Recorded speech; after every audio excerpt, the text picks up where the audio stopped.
હરેક વ્યક્તિ પોતાના સપના માટે કામ કરે છે, પણ 100% વ્યક્તિમાંથી ફક્ત 5% જ લોકો સફળ થાય છે.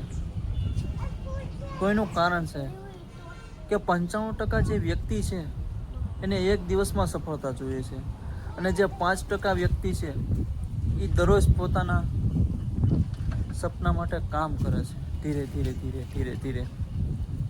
અને જે વ્યક્તિ એક દિવસમાં સફળતા માંગે છે એના કોઈ દિવસ જીવનમાં સફળતા મળતી નથી. અને જે વ્યક્તિ દરરોજ પોતાના સપના માટે કામ કરે છે અને એક દિવસ એના પગ ઉપર સામે આવી સફળતા ઊભી રહેશે. તો મિત્રો, જે 95% લોકોમાં છે એમાંથી હવે 5%માં આવવાનું છે, અને ધીરે ધીરે પોતાના સપના માટે કામ કરવાનું છે. અને એક દિવસ આવશે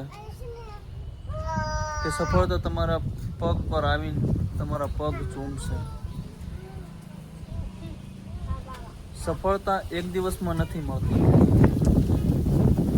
એને દરરોજ ધીરે ધીરે મહેનત કરીને પ્રાપ્ત કરી શકાય છે.